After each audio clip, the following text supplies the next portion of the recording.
இந்த கிளர்ச்சி ரோட்டால் அவர்கள் போகக்கூடாது. போக விடுவீர்களாக இருந்தால் அவர்கள் இந்த வட மாகாணத்தில் கிழக்கு மாகாணத்தில் எங்கேயுமே இனிமேல் தமிழரசு கட்சியின் கூட்டம் வைக்கக்கூடாது. என்னையா ஒரு சட்டம், என்னையா ஒரு சட்டம், உங்களுக்கே அந்த சட்டத்தை நடப்பிக்க தெரியாது. எங்களது கட்சியை நீங்கள் ஒத்துழைப்பதற்காக உள்ளே வந்தீர்கள். அதான் உண்மை.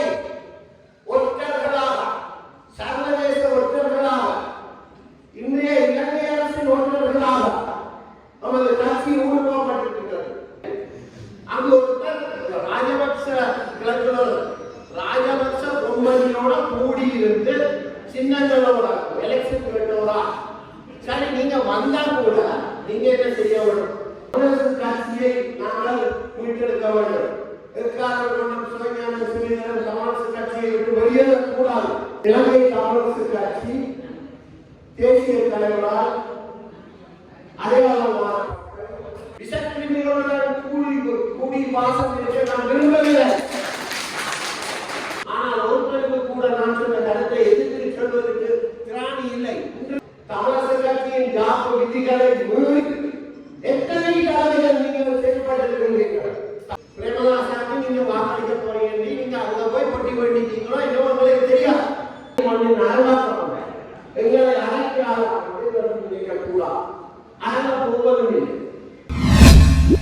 ஹாய் ஃப்ரெண்ட்ஸ், இந்த முழுமையான வீடியோவை தேவா விலாக்ஸ் என்ற யூடியூப் சேனலில் பாருங்க. போய் மறக்காம போய் சப்ஸ்கிரைப் பண்ணி விடுங்க. உங்களுக்கு தெரிஞ்ச ஆகலும் ஷேர் பண்ணி விடுங்க. தேங்க்யூ.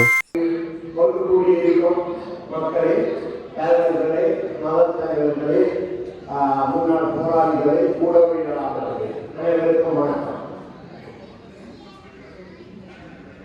இலங்கை தமிழரசு கட்சி தேசிய தலைவரால் அடையாளமான வீடு சின்னத்தின் கீழ் ஒழுங்கமைக்கப்பட்டு வழிநடத்தப்பட்டோடு அவர்களது அரசியல் முறை செய்யப்பட்ட காலத்தில் இருந்து இது உருவாக்கப்பட்டுவிட்டது. அவர்கள் இருந்த போதே இது தேர்தலில் அவரது அரசியல் குரலுக்காக உருவாக்கப்பட்டது என்பது நிறுவனமாகும். ஆனால் காலம் விட்ட கோலம் 2009 வெள்ள வெள்ள விஷக்கிருமிகள் ஒன்றன் ஒன்றாக நமது கட்சியில் ஊடுருவல் தொடங்கியது உங்களுக்கு தெரியும்.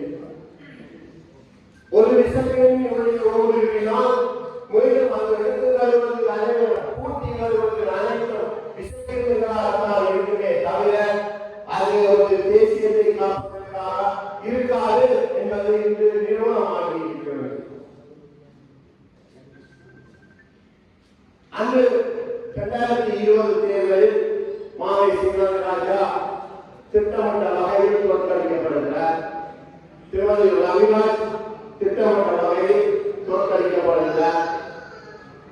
அவர்களால் ஏற்கனவே ஊடுருவல் செய்யப்பட்டு ஒற்றர்களால் தமிழகத்தை காட்டிக் கொடுக்கும் அமைப்புகளால் ஊடுருவல் செய்யப்பட்டு தோற்கடிக்கப்படுகிறார்கள். தோற்கடித்த பின்னர் நடந்தது என்ன? அன்று அந்த தேசிய பட்டியல் வழங்கப்பட வேண்டியது முறைப்படி நியாயப்படி மாவை சிவராஜா அவர்களுக்கு அவர்கள் கட்சியின் தலைவர். எனவே அவருக்கு தான் அது வழங்க வேண்டிய நிறுவை அந்த நிர்வாக ரீதியில் சகல வகையிலும் இந்த தமிழரசு கட்சியை கட்டமைப்பதற்காக வழங்கப்பட வேண்டிய முதலாவது நபராக அவர்கள் அடையாளப்படுத்தினார். ஆனால் இவர்கள் என்ன செய்தார்கள் என்பது உங்களுக்கு தெரியும். தங்களது சட்ட பயங்கரவாதத்தின் கீழ் அங்கு அந்த பதவி சட்ட விரோதமாக தலைவருக்கு தெரியாமல் தலைவருடன் கலந்துரையாடாமல் திட்டமிட்ட வகையில் ஒரு விஷக்கிருமிகளால் பறித்தெடுக்கப்பட்டு எந்த விதத்திற்கு உதவான ஒரு நபரால் வழங்கப்பட்டது. அன்று அவர்கள் சொன்ன வார்த்தை, நீங்கள் தோல்விவிட்டீர்கள், தலைமை பதவியை விட்டு விலகிவிடுங்கள். அன்று நீங்கள் சொன்ன வார்த்தை அதுவாக இருந்தால் இன்றைய நியாயம் என்ன? நீங்கள் தோல்விவிட்டீர்கள், இன்று இந்த தமிழரசு கட்சியின் பொறுப்பு பதவிகளில் இருந்து உடனடியாக நீங்கள் ராஜினாமா செய்து கொள்ள வேண்டும். அதுதான் நியாயம், அதுதான் தர்மம். உங்கள் வாயால் வரும்பொழுது ஒரு வார்த்தையை நீங்கள் சொல்லுகிறீர்கள் இருக்கிறோம் என்றால் அந்த வார்த்தை எதிர்காலத்தில் நான் கடைபிடிக்க முடியும் என்றால் அந்த வார்த்தையை விட வேண்டும். இன்று நான் இதிலே சொல்லும் விடயத்தை நான் நாளை உடம்பை செய்வேனாக இருந்தால் இன்று நான் அதை சொல்லக்கூடாது. அதை நீங்கள் சொன்னீர்கள், நீங்கள் வெளியேறுங்கள் தலைமை பதவியில். அதனால் உங்களுக்கு தேசிய பட்டியலில் தரவில்லை, தரப்பட முடியாது என்ற நியாயப்பாடுகளை கொண்டு வந்தீர்கள். இன்று அப்படி உங்களுக்கு சாத்தியப்படுகிறது. எனவே இதைத்தான் சொல்வது சுத்தமாக்குகிறது. சுத்தமாக்குகிறார் என்றால் முன்னுக்கு ஒரு வசனத்தை சொல்வது, பின்னுக்கு ஒரு வசனத்தை சொல்வது, அதுக்கு பின்னால் இன்னும் ஒன்றை செய்வது.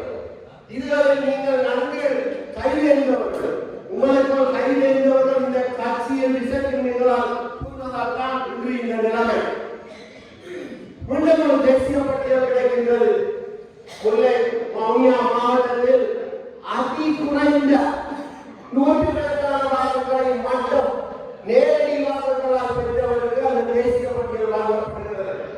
அதே சமயம் அண்ணாவில் ஒரு பெண் அதிகப்படியான 10,000 வாக்குகளை பெற்றிருக்கின்றார். அதன் பின் இன்னொரு 10,000 வாக்குகளை பெற்றிருந்தார். எனவே அங்கு தேசிய பட்டியல் வழங்கப்பட்டிருக்க வேண்டும். பெண்களுக்காக இருந்தால் அந்த பெண்ணுக்கு அல்லது அதிகூடிய வாக்குகள் அந்த மன்னா ஆணைப்பு அதை வைத்து நீங்கள் செய்வது சரிதானா? இந்த தேசிய பட்டியல் வழங்குவதிலே இதை பொறுப்பெடுத்துக் கொண்டவர்கள் அன்று தமிழரசு கட்சியின்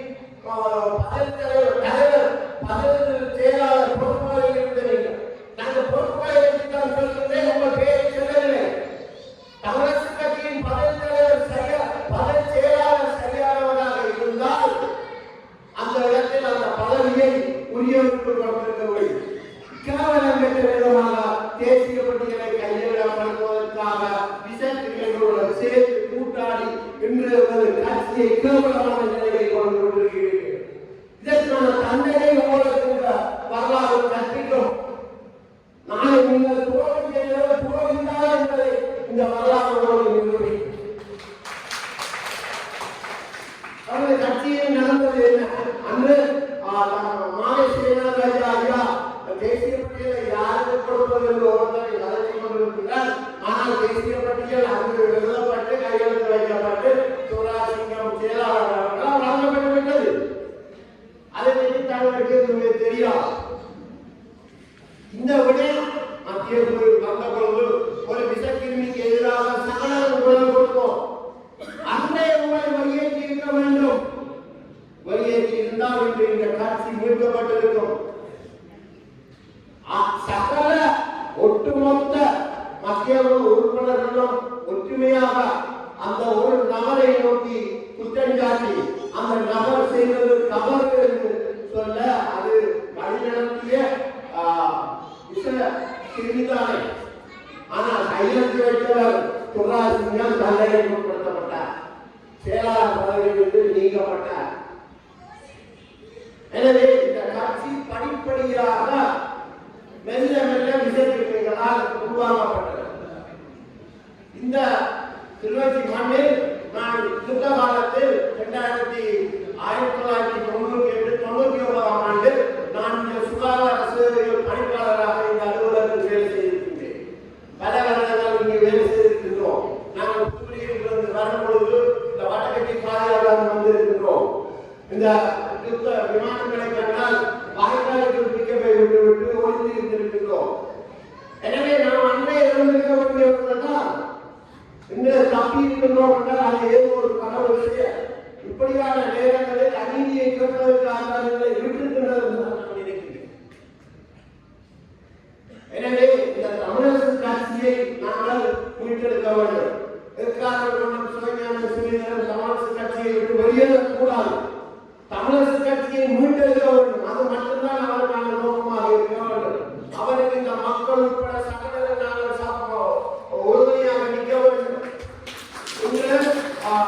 நீங்கள் சொன்னீர்கள் செய்தி, அதாவது தமிழரசு கட்சியின் முடிவுகளுக்கு மாறாக செய்தால் சட்டம் பாய் என்னையா சட்டம் இல்லையா உங்களோட சட்டம் உங்களுக்கே அந்த சட்டத்தை கடைபிடிக்க தெரியாது.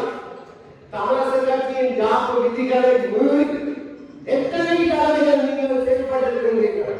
தமிழக கட்சியில் எடுக்கப்படாத முடிவுகளை எத்தனை தடவை நீங்கள் சொல்லியிருக்கிறீர்கள். தேசிய விடுதலை போராட்டம் எங்களது ஆயுத போராட்டம் உங்களுக்கு பிடிக்கவில்லை என்று சொல்லியிருக்கிறீர்கள். உங்களுக்கு பிடிக்கவில்லை என்றால் உங்களுக்கு பிடிக்காத போக வேண்டும். எங்களுடைய கட்சியை ஒருங்கிணைக்க வேண்டும். எங்களது கட்சியை நீங்கள் ஒருங்கிணைப்பதற்காக உள்ளே வந்தீர்கள். அதான் உண்மை. ஒற்றர்களாக சர்வதேச ஒற்றர்களாக இன்றைய இலங்கை அரசின் ஒற்றர்களாக நமது கட்சி ஊடுருவப்பட்டிருக்கிறது என்று இதான் நிதர்சனம். இதில் இருந்து இந்த கட்சியை மீட்டெடுப்பது என்பது உங்களது கைகளில் உள்ளது. சரியாக சொல்ல போனால் இந்த கிளர்ச்சி ரோட்டை தாண்டி இந்த விசக்கிரமிகள் போகக்கூடாது. ஒவ்வொரு குடும்பங்களுக்கான கடமை அது. இந்த கிளர்ச்சி ரோட்டால் அவர்கள் போகக்கூடாது. போக விடுவீர்களாக இருந்தால் அவர்கள் இந்த வட மாகாணத்தில் கிழக்கு மாகாணத்தில் எங்கேயுமே இனிமேல் தமிழரசு கட்சியின் கூட்டம் வைக்கக்கூடாது. தமிழரசு கட்சி பொதுக்குழுவாக கூடிய பொழுது பொதுக்குழு கலைக்கப்படுகிறது. சகல பதவிகளும் கலைக்கப்படுகிறது.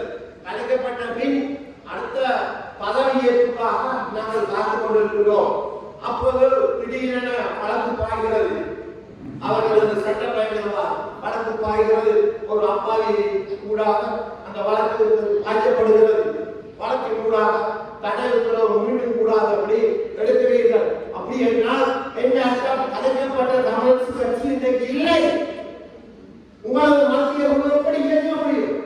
ஆனால் எங்களில் ஒருவராலே சட்ட ரீதியில் அவற்றை சீர் செய்ய முடியவில்லை. சர்வதேசத்தில் இருப்பவர்களும் கலைக்கிறார்களே தவிர எதையும் முன்படியாக செய்வதற்கு முன்னுக்கு வரவில்லை.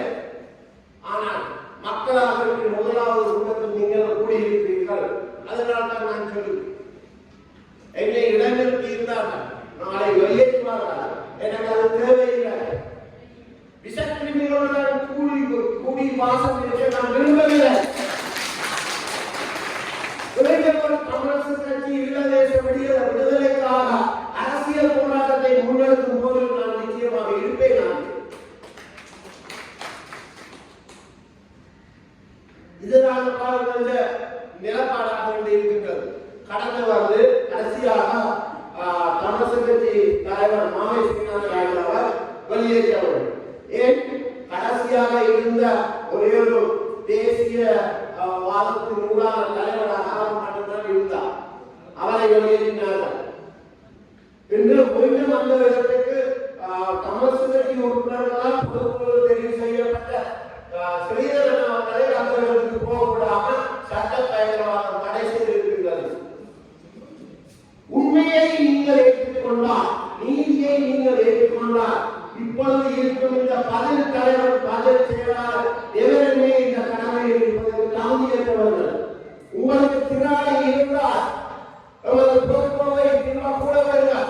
நீங்கள் வழிநடத்திய இந்த வழக்குகளை தீர்மானங்கள் அதிலிருந்து பொதுக்குழுவை கூட வருங்கள். அதிலிருந்து எவரும் தலைவனாக வரலாம். அங்கே எதுவுமே பொறுப்பில்லாத ஒரு குழந்தை காம்பு வந்தால் கூட அங்கே அந்த கட்சி ஒழுங்காக நடைபெறும். ஏனென்றால் கட்சி என்றால் அனைவரும் சேர்ந்தெடுக்க முடிவு. ஒரு கட்சிக்கான நிகழ்ச்சிகள் நடத்தப்பட வேண்டும். ஒரு பொது கூட்டம் அது சாதாரணமாக ஒரு சும்மா ஒரு கூட்டுறவு சட்டம் கூட்டத்திலே உள்ள நடைமுறை ஒரு கூட்டம் கூடுவாங்க. நிகழ்ச்சி அந்த நிகழ்ச்சி நிகழ்வின் பயிலும் கூட்டம் நடத்தப்படும். அந்த நிகழ்ச்சி நிகழ்வில் தற்செயலாக புதுவிடிகள் வேண்டிய விடயங்கள் கலந்துரையாடப்பட்டால் கலந்துரையாடப்படலாம், முடிவெடுக்கப்பட முடியாது. அந்த முடிவு அடுத்த கூட்டத்திற்கு நிகழ்ச்சிகளுக்கு மாற்றப்பட்டு முடிவெடுக்கப்பட வேண்டும். ஆனால் நீங்கள் என்ன செய்கிறீர்கள்? ஒவ்வொரு முக்கிய விடயங்கள் பிரேமதாசாக்கு நீங்க வாக்களிக்க போறீங்க, நீங்க அங்க போய் பட்டி பண்ணிட்டீங்களோ இன்னும் உங்களுக்கு தெரியாது. ஆனால் அந்த விடயத்தை நிறைவேற்றுவதற்காக நிகழ்ச்சி நிகழ்வில் இல்லாத விடயத்தை அன்று முக்கியமான ஒருத்தர் இல்லாத இடத்தில் நீங்கள் இருக்கிறீர்கள். நாங்கள் இவருக்கு தான் ஆதரவு தமிழரசு கட்சி உயர்த்தி கையெழுத்துகிறீர்கள். என்ன நீங்கள் எங்களது யுத்தம் நடைபெற்ற போது இந்த மண்ணில் இல்லை. அங்கு ஒருத்தர் ராஜபக்ச கிளர்ச்சியோட ராஜபக்ச பொம்மனியோட கூடி இருந்து சின்னங்களோட எலெக்ஷன் கேட்டோரா. சரி, நீங்க வந்தா கூட நீங்க என்ன செய்ய வேணும்? சரி, எங்களை கட்சியில் 5 வருஷம் விசுவாசமா பயணிக்க வரும். அதுக்கு பிறகு மெல்ல மெல்ல நீங்க உள்ளே தீர்மானங்கள் எடுக்கலாம். அதையே சொல்லுங்க மாமையா தர்மநாயகா இறங்கிப்போம். அந்த மனுஷன் தானே கொண்டு வந்தார். அது உனக்கு அப்படியான ஒரு ஒரு ஒரு கௌரவமுடைய அர்த்தம், ஒரு அநாகரிகமான அரசியலை செய்து கொண்டு நீங்கள் எல்லாம் ஒரு மனிதர்களாக கோட் சூட் போட்டு கையை காட்டிக்கொண்டு எங்களது கட்சியில் இருப்பவர்களே எந்த ஒரு குரல் வலையை நசுக்கி அந்த குரல் எதுவுமே அடக்கி ஒரு கட்சி நடத்த போகிறீங்களா? எப்படி உங்களால் மீண்டு வர முடியும்? உங்களுக்கு தமிழரசு கட்சி மக்களிலிருந்து அந்நியப்பட்டாலும் உங்களுக்கு கட்சி தான், அது உங்களுக்கு தெரியும். இன்று இந்த தமிழரசு கட்சியிலிருந்து ஸ்ரீதரன் கடைசியாக ஒரு 18-20 பேரை தூக்கி எறிஞ்சாரு. ஸ்ரீதரன் உடனடியாக தூக்கி எறிய வேண்டும். ஏனென்றா அந்த ஒன்றுதான் நிச்சயம் இருப்பவர். இனி இருப்பது தெரியும்.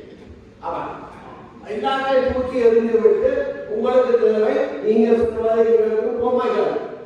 அப்படியான ஒரு கட்சி இருந்தால் நீங்க எதையும் செய்து கொள்ளலாம். தேசிய ஆட்சி எழுதுவீர்கள், சொல்லுவீர்கள், அதுக்கு பின்னால் நாம் எல்லாரும் போகிறீர்கள். இதுல எல்லாம் இருக்கக்கூடிய நிலையில் மக்கள் இல்லை. மக்கள் இதிலே ஒதுங்கி இருந்து பார்வையாளர்களாக பார்க்கிறார்கள் என்பதுதான் என்னுடைய கவலை. நான் எத்தனையோ விடயங்களை எதிர்த்து சொல்லியிருக்கிறேன். ஆனால் ஒருத்தருக்கு கூட நான் சொன்ன கருத்தை எதிர்த்து சொல்வதற்கு திராணி இல்லை. இன்று நான் சொன்ன கருத்துக்கு கூட எவனாவது வந்து திராணியுடன் எதிராக அழைக்க மாட்டார்கள். உள்ளதை சொல்வதற்கு நாங்கள் பயன்படுத்துவோம். நாங்கள் அப்படியான மண்ணில் இருந்து வந்தோம். அடங்கா தமிழர் கனி மண்ணின் அடங்கா தமிழர் எங்களை அழைக்காத கூடாது. அடங்க போவதும் இல்லை. உங்களது சட்ட செயல்பாட்டின் மூலம் 25 உடவியலாளர்களை இன்று வழக்கு தாக்கல் செய்து முடக்கி இருக்கிறார்கள். இன்று மொத்தம் உடவியலாளர்கள் இங்க வந்த காணே அப்ப 25 உடவியலாளர்கள் வழங்கிட்டாங்கன்னு நான் நினைக்கிறேன். அதோட நீ இருக்கிற கட்சிக்கா எல்லாரையும் அழைச்சிட்டு நீங்கள் தனியாட்சி நடத்தலாம் நிகழ்ச்சா கடைசியா கிளிநொச்சி மாநில ஒரு தனி ஒபிசா வச்சுக் கொண்டு தமிழரசு கட்சியிலிருந்து ஓட்ட போட்டு உங்களுக்கு பின்னால் வந்த கிருமியை குதி கொண்டு அவ்வளவுதான் நடக்கும். ஆனால் அது கூட எங்களுக்கு சாத்தியமானது அல்ல. இந்த வீட்டு சின்ன தமிழரசு கட்சி மீண்டெடுக்கப்பட வேண்டும், மீள் அமைப்பு செய்யப்பட வேண்டும்.